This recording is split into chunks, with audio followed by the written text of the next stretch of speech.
कालो न जानाति तव जननम् कालो न जानाति तव समापनम् दृष्टो मया तव महाकारः योगेश्वर काल काल योगेश्वर काल काल। नमस्कार आप सभी को, और मैं माफ़ी चाहता हूं कि यहाँ कुछ कार्यों में शामिल होने की वजह से वहाँ उपस्थित नहीं हो सका, लेकिन मैं दिल से पूरी तरह से आपके साथ हूं। मैं 70 के दशक के मध्य से कश्मीर की परिस्थितियों पर गौर करता आ रहा हूं। एक के बाद एक अत्याचार हुए हैं और मैंने यहाँ के पिछले 600 से 700 सालों के इतिहास से भी खुद को अवगत कराया है, इसके शानदार पहलुओं और अत्याचार दोनों से। ये नरसंहार और तबाही सिर्फ 3 दशक पुराने नहीं हैं, बल्कि ये 600 सालों से हो रहे हैं। जनसंख्या के आंकड़ों में ये बदलाव एक रात में नहीं हुआ है। जब ये हो रहा था, तब जो किया जाना चाहिए था वो किन्हीं वजहों से नहीं किया गया। मैं यहां किसी को दोष देने नहीं आया हूं, ना ही मैं कुछ ऐसा कहने आया हूं जिससे आपको चोट पहुंचे, क्योंकि आपके जख्म पहले ही इतने गहरे हैं कि उन्हें छूने पर भी पीड़ा होगी। मैं समझता हूं इस बात को। My words are absolutely inadequate for the empathy that I feel. मेरे पास पर्याप्त शब्द नहीं हैं मेरी संवेदना को व्यक्त करने के लिए। इसे बस नहीं किया गया। मतलब कि वो चीजें जो एक समाज की ढाल बन सके और हमारे लिए कीमती चीजों की सुरक्षा कर सके, वो लोग जो शासन में थे और पवित्र संस्थाएं जिन्हें इसकी जानकारी थी, वो इसे नहीं कर पाए। दुनिया अभी भी ऐसी स्थिति में नहीं है कि कोई बिना सैनिकों के, बस विद्वानों के द्वारा किसी मूल्यवान चीज को सुरक्षित और पोषित कर पाए। This is a mistake that's happened right across Hindustan, and the brunt of it has been taken by the Kashmiri people. ये गलती सारे हिंदुस्तान में हुई और इसका खामियाजा कश्मीरी लोगों को भुगतना पड़ा, पर ऐसा पूरे देश में हुआ है। अगर आपके घर में कोई कीमती चीज है तो आपको एक तिजोरी की जरूरत होती है, एक रखवाली करने वाले की, और शायद एक बंदूक की भी। इस पहलू को हिंदुस्तान ने नजरअंदाज कर दिया था। अपने चारों ओर पहाड़ियों के सुरक्षा घेरे को देखकर हम ये सोचकर जीते रहे कि कोई भी हमें आकर नहीं छुएगा। हम जीवन के सूक्ष्म पहलुओं पर ध्यान देते रहे, लेकिन जिन लोगों की समझ से ये परे था या जिनके खुद के निर्दयी इरादे थे, उन्होंने हमारा पूरी तरह फायदा उठाया। मैं कह रहा हूं कि कई तरह से ये आपका अपमान करने के लिए नहीं है। प्लीज, जो हो चुका उस पर पछताने से कोई मतलब नहीं है। अब भारत की आध्यात्मिक रीढ़ को मजबूत करना होगा, जो धार्मिक भेदों से परे और गहरे मानवतावाद के बारे में है, जो कि हमारी संस्कृति का आधार है। और फिर जो कुछ भी किया जा सके, आर्थिक रूप से या कम से कम कुछ भौगोलिक हिस्सों को वापस पहले जैसी स्थिति में लाने के रूप में, ये ध्यान में रखते हुए कि बहुत सारे लोग फिर से खतरे में न आ जाएं। ये एक जटिल काम है। कुछ प्रयास हो भी रहे हैं। मैं समझ सकता हूं जो डॉक्टर सुरेंद्र ने कहा और जो कह रहे थे, क्योंकि सिर्फ कोशिशें ही काफी नहीं हैं, नतीजे क्या निकले ये महत्वपूर्ण है। नतीजे ज्यादा नहीं दिखते। हालांकि 370 का हटाया जाना एक बड़ा कदम था, फिर भी इसे जमीनी हकीकत में लागू करना कि एक आम आदमी के लिए वहां सड़क पर चलना सुरक्षित हो, अभी तक नहीं हो पाया है। हालांकि सरकार लोगों को वहां रोजगार लेने के लिए प्रोत्साहित कर रही है और दूसरे राज्यों से मजदूर भी वहां काम करने जा रहे हैं, लेकिन उनका भी जीवन सुरक्षित नहीं है। साथ ही जब 85 से 90% जनसंख्या इस तरह की चीजों में शामिल हो तो सुरक्षा बलों के लिए भी इसे काबू में रखना बहुत मुश्किल हो जाता है। इसे राजनैतिक और सैनिक समाधान की जरूरत है। सेना वहां पर है, लगभग 5 लाख सैनिक कई सालों से वहां पर हैं, लेकिन आप जानते हैं कि किस तरह के अंतर्राष्ट्रीय अभियान और मनगढ़ंत कहानियां आपके चारों ओर गढ़ी जा रही हैं, जैसा कि आपने बताया। तो मेरे ख्याल से एक जरूरी चीज ये होनी चाहिए कि हम लोगों को अपनी व्यथा बताना शुरू करें। वैसे हाल ही में कोई फिल्म इस बारे में बनाई गई है और इससे लोगों को चीजें पता भी चली हैं, नहीं तो मेरे से आगे वाली पीढ़ी को ये पता भी नहीं चलता कि ऐसा कुछ हुआ है। अब ये सामने आ चुका है, लेकिन मुझे लगता है कि हम अभी भी चुप हैं और लोग उन्हीं को सुन रहे हैं। निश्चित तौर पर हमारा समय आ चुका है। अब हमें अपनी भौगोलिक और जातीय पहचान से ऊपर उठने की जरूरत है, लेकिन उसे खोकर नहीं। उस पहचान के साथ ये कीमती ज्ञान जो हमारे पास है, यही आगे का रास्ता है, क्योंकि इस पहचान और इस क्षमता के साथ हम वही बने रह सकते हैं जो हम हैं, चाहे हम जहां भी रहें। मैं कश्मीर को खारिज करने की कोशिश नहीं कर रहा हूं, कृपया मुझे गलत ना समझें, क्योंकि मुझे तकलीफ होती है ये देखकर कि हर दूसरे तीसरे हफ्ते यहां वहां 2 कश्मीरी हिंदुओं को गोली मार दी गई। मेरे लिए ये संख्या नहीं है, मेरे लिए ये लोग हैं, आप और मेरे जैसे। 2 लोगों को वहां गोली मार दी गई। अरे बस 2, वो बस 2 नहीं, 2 जिंदगियां और 2 परिवार और उनसे जुड़े लोग, सब तबाह हो गया। तो एक चीज, शायद आप में से कई लोगों को ये मामूली सी चीज लगे, लेकिन मैं आपके समुदाय की लंबी खुशहाली के बारे में सोच रहा हूं। We need to capture the narrative. Many more things have to be done. हमें लोगों को अपनी बात बतानी होगी और भी कई सारी चीजें की जानी हैं। तो मुझे लगता है कि अगर आप ये जानने के इच्छुक हैं कि लोगों तक हम अपनी बात कैसे पहुंचाएं, तो मैं आपके साथ एक दिन गुजारने को तैयार हूं, एक छोटे ग्रुप के साथ, कि कैसे लोग हमारी बातों को सुनें। मैं कह रहा हूं कि सारे देश में आप केंद्र सरकार से ये मांग करें कि जो त्रासदी कश्मीर में हुई है, लोगों के साथ जो अन्याय हुआ है, उसे कम से कम स्वीकार तो करें। हर शहर में, कम से कम भारत के हर बड़े शहर में, एक सड़क का नाम किसी कश्मीरी के नाम पर होना चाहिए, चौराहे का नाम कश्मीर के नाम पर होना चाहिए, या फिर कश्यप पर्वत हो या चोटी हो। मैं जानता हूं कि ये कमजोर विकल्प हैं, लेकिन अगर हम चाहते हैं कि कश्मीरी इतिहास के गौरवशाली और अत्याचारी पहलुओं को याद रखा जाए और भारत में हम सभी उन्हें मनाएं, तो हमें प्रतीक बनाने होंगे। क्योंकि वापस जाकर सीधे जमीन ले लेना, हमें इस बारे में थोड़ा व्यावहारिक बनना पड़ेगा। क्योंकि हाल ही में मैं आपके समुदाय के एक प्रतिष्ठित व्यक्ति के साथ था जो एक महत्वपूर्ण पद पर हैं। वो मुझसे कह रहे थे कि सद्गुरु, रिटायर होने के बाद मैं वापस श्रीनगर चला जाऊंगा। मैंने कहा प्लीज ऐसा मत कीजिए, कम से कम आपके जैसे कद वाले व्यक्ति को ऐसा नहीं करना चाहिए, क्योंकि उन लोगों को आपके साथ कुछ भयानक करने में बहुत मजा आएगा। तो हमें समझना चाहिए कि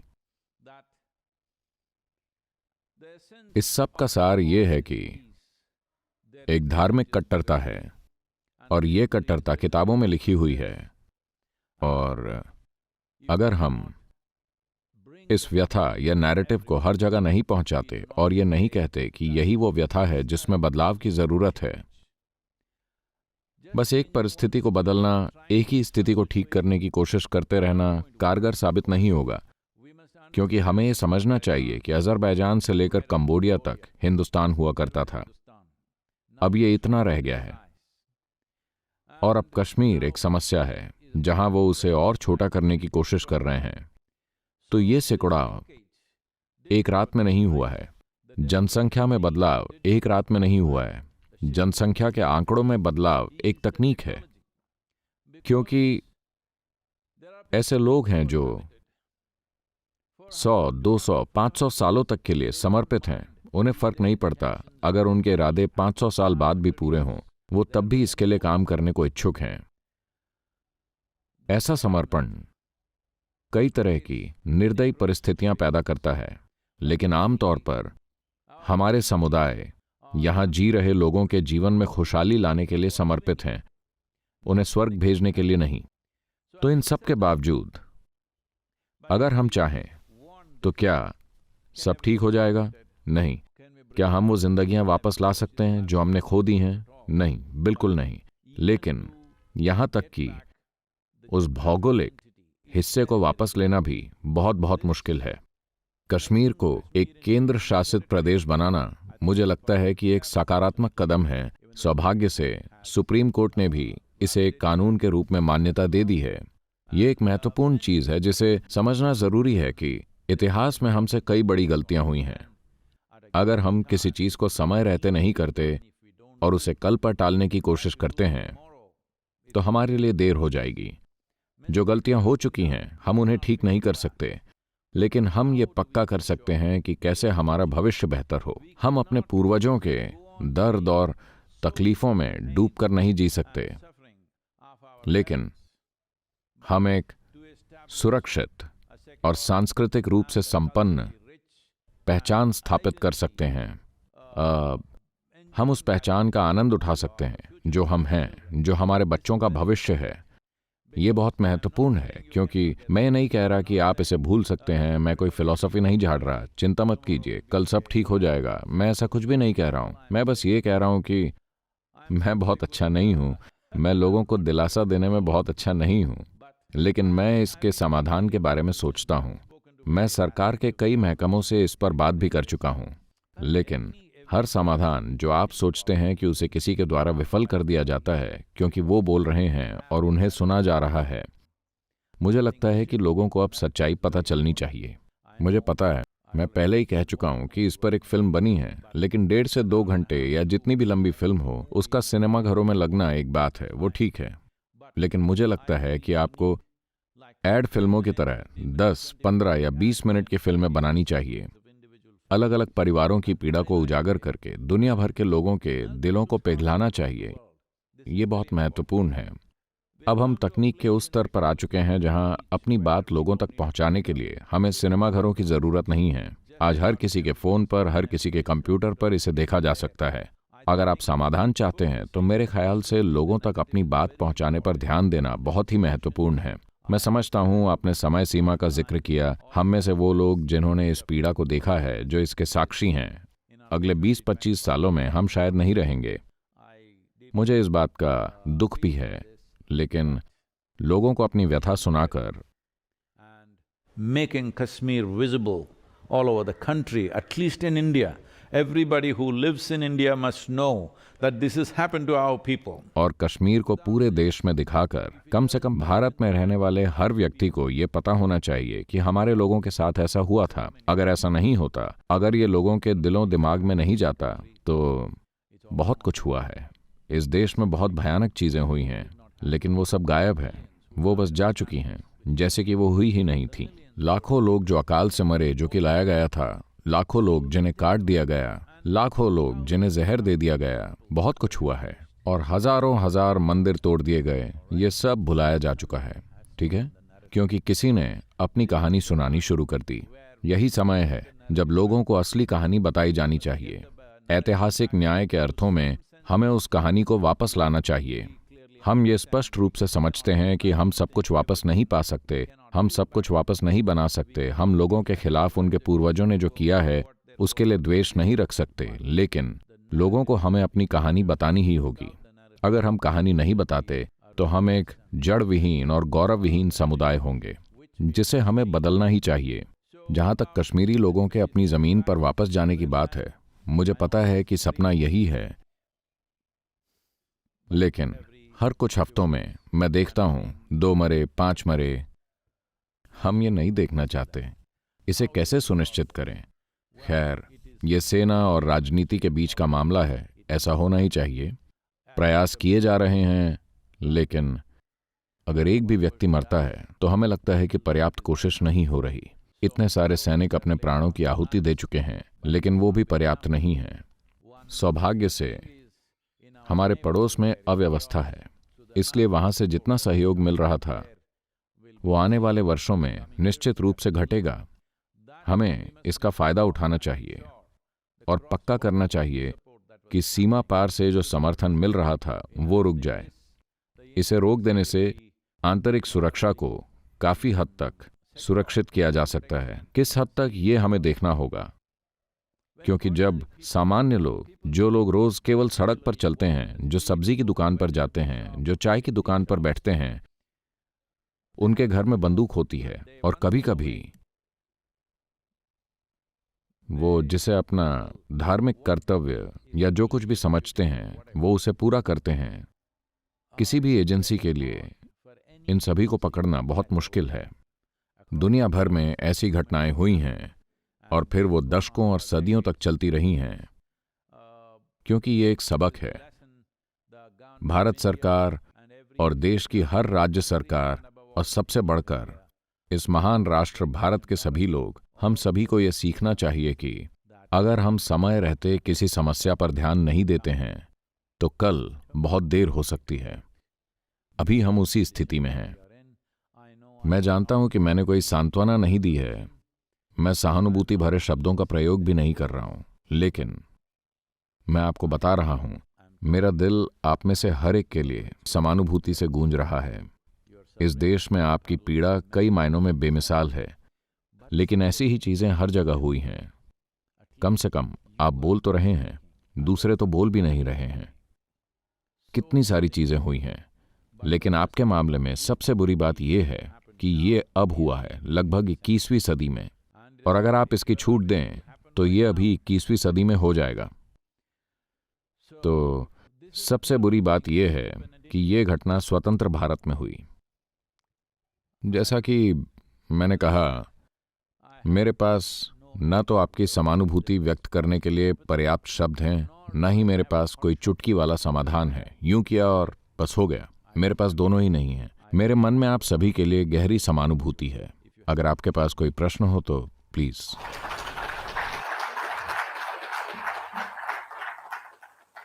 सद्गुरु, ये बातें दिल को छू लेने वाली थी। जैसा कि आपने कहा, हमें प्रतीक बनाने की ज़रूरत है, हमें बोलकर लोगों को सुनाने की ज़रूरत है। हम अतीत को ठीक नहीं कर सकते, लेकिन हम भविष्य बना सकते हैं। और आपने ये भी कहा कि इन सब में हमारा मार्गदर्शन करने के लिए आप हमारे लिए उपलब्ध रहेंगे, और हम आपसे ये सुनकर धन्य महसूस कर रहे हैं। हमें हमदर्दी नहीं चाहिए सद्गुरु, हमें समानुभूति चाहिए। हम ये बात सबके सामने रखना चाहते हैं। हम अब हमदर्दी से परे हैं। हम अच्छे से जी रहे हैं, लेकिन हम में से बहुत सारे ऐसे हैं जो अभी भी शिविरों में रह रहे हैं, अच्छे से नहीं जी रहे हैं, सड़कों पर अपने जीने के अधिकार के लिए लड़ रहे हैं। सद्गुरु, यहाँ हमारे साथ रहने और अपने विवेक से हमें समझाने के लिए आपका बहुत बहुत धन्यवाद। मैं एक शब्द कह सकता हूं? मैं एक बात बोल सकता हूं? मैं शिविरों की स्थिति के प्रति बहुत सचेत हूं। मुझे उम्मीद है कि राहुल पंडित आपके बीच हैं, और मैंने उनके लेख और चीजों को पढ़ा है। मैंने कई लोगों से बात की है, लेकिन कुछ भी नहीं हुआ। लेकिन मैं कैंप की स्थिति के बारे में बता दूं। खैर, सरकारी कामकाज आप जानते हैं कि ये कैसे होता है। भले ही उनके पास इरादे हों, लेकिन उनके पास एक ऐसी मशीनरी है जो बेहद धीमी गति से चलती है। उस गति से नहीं जो मानव कल्याण के लिए जरूरी है। आमतौर पर यह बहुत धीमी गति से चलती है। तो ये कहने के बाद मुझे लगता है कि आप निश्चित रूप से, क्योंकि आप में से कई कॉरपोरेट जगत में स्थापित हैं, आप किसी एक निगम की मदद ले सकते हैं, क्योंकि शिविर में बहुत ज्यादा खर्च नहीं लगता। अगर कोई हर साल कुछ करोड़ खर्च करता है तो इसे पुनर्जीवित किया जा सकता है, और इसे और अधिक ढंग से बनाया जा सकता है, और मानव आवाज बेहतर तरीके से हो सकता है, और रोजगार और बाकी चीजें भी पैदा की जा सकती हैं। अगर आप एक निगम का चयन कर लेते हैं तो मैं भी कुछ लोगों से उनके CSR को लेकर बात कर सकता हूं, या वो इसे अपने हाथों में लेकर पुनर्जीवित कर सकते हैं। सरकारों द्वारा ऐसा करने का लगातार इंतजार करने के मुकाबले ये समाधान कहीं जल्दी हो जाएगा। सद्गुरु, हम बस इसी की मांग कर रहे हैं। हम सहानुभूति नहीं चाहते, हम चाहते हैं कि लोग हमारे साथ रहे। प्रियतोष जी आपसे एक सवाल पूछना चाहते हैं सद्गुरु। प्रणाम सद्गुरु जी। मेरे पास जो प्रश्न है वो इस बात से संबंधित है जिसके बारे में सभी जानते हैं कि हम एक जड़ विहीन समुदाय हैं। हालांकि इन बीते सालों में हमने प्रगति की है और हम समृद्ध हैं। हम में से ज़्यादातर लोग समृद्ध हैं, लेकिन हमारे भीतर एक गहरी निराशा बैठी हुई है जो जाती नहीं है। सद्गुरु, क्या आप हमें आगे का मार्ग दिखा सकते हैं और क्या आप बता सकते हैं कि हम इस सदमे से कैसे उभरें?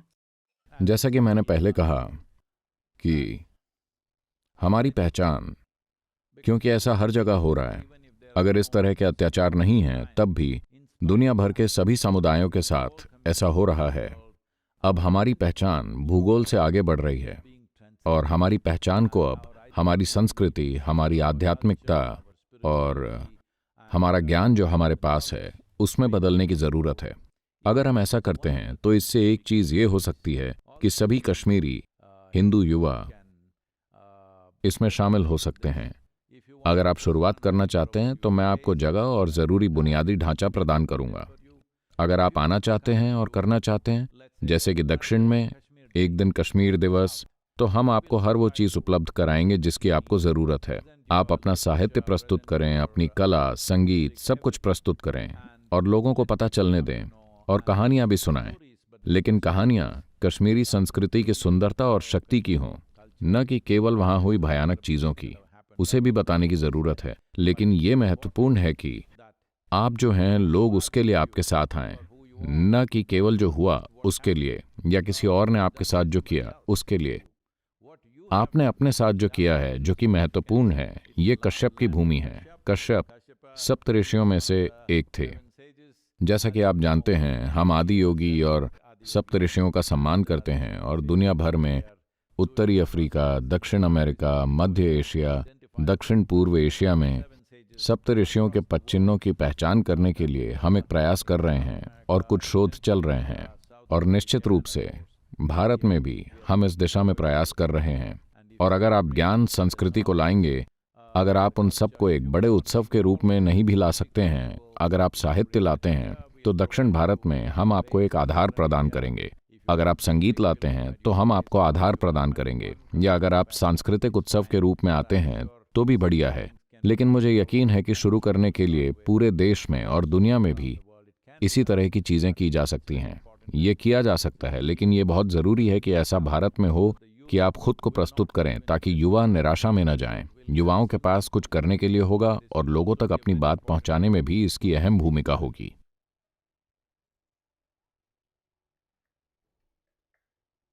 धन्यवाद सद्गुरु।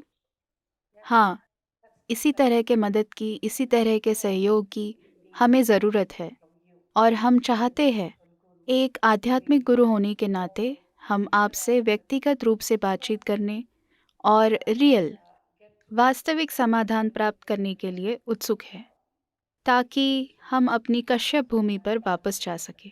सद्गुरु, बहुत बहुत धन्यवाद।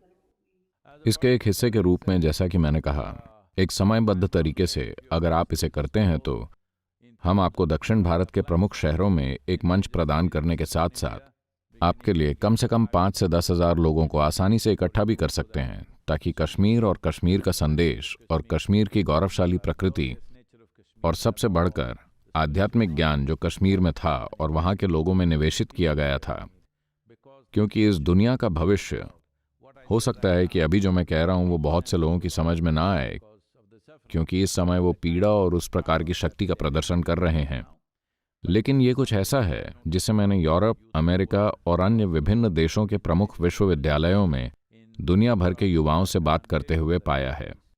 मैंने जो पाया वो ये, In another 30 to 40 years' time, the dogmatic religions will recede significantly, because anything that doesn't make logical sense in people's heads will slowly recede. कि अगले 30 से 40 वर्षों में कट्टरपंथी बड़ी तेजी से नीचे आएंगे, क्योंकि जो कुछ भी लोगों को तार्किक नहीं लगेगा वो धीरे धीरे दूर जाता जाएगा। ऐसा होने भी लगा है। यूरोप में, पश्चिमी यूरोप में लगभग 42% लोग कहते हैं कि उनका कोई धर्म नहीं है।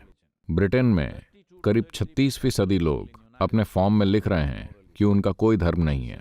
अमेरिका में 32 से 33% लोग कह रहे हैं कि उनका कोई धर्म नहीं है। ऐसा इसीलिए क्योंकि स्वर्ग से टिकट बेचकर लोगों को मैनेज करना, वो समय अब जा चुका है। जब तक कि ये तार्किक नहीं लगता, लोग किसी भी चीज से संबंध नहीं जोड़ेंगे। 25 से 30 सालों में ये संख्या बढ़कर 70 से 80% हो जाएगी। हम इसमें और तेजी ला सकते हैं। हम ये पक्का कर सकते हैं कि ऐसा अगले 10 से 15 सालों में हो जाए। मूल रूप से मैं जो काम कर रहा हूँ उसका उद्देश्य लोगों को धर्म से जिम्मेदारी की ओर ले जाना है।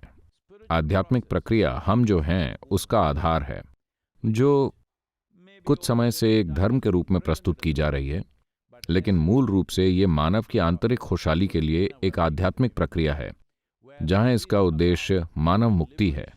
ये ऊपर बैठे किसी व्यक्ति के बारे में नहीं है जिसके पास आप जाने वाले हैं। ये मानव मुक्ति के बारे में है। ये एक इंसान के बारे में है जो परमात्मा की तरह कार्य करने के लिए कृपा अर्जित करता है। इसका उद्देश्य स्वर्ग जाना नहीं, बल्कि खुद परमात्मा बन जाना है। हम जिन चीजों से बंधे हुए हैं उनसे मुक्त होने के लिए मुक्ति पाने का ये पहलू सबसे महत्वपूर्ण पहलू बन जाएगा, और ये अगले 10 से 15 से 20 सालों में बढ़ेगा। जितनी जल्दी हम इसे कर लें उतना ही अच्छा है। उस संदर्भ में आपका अपने ज्ञान से पहचान जोड़ना, आपका अपनी आध्यात्मिकता से पहचान जोड़ना, ये भविष्य के लिए गोला बारूद है। ऐसा नहीं है कि हम किसी पर गोले बरसाने जा रहे हैं।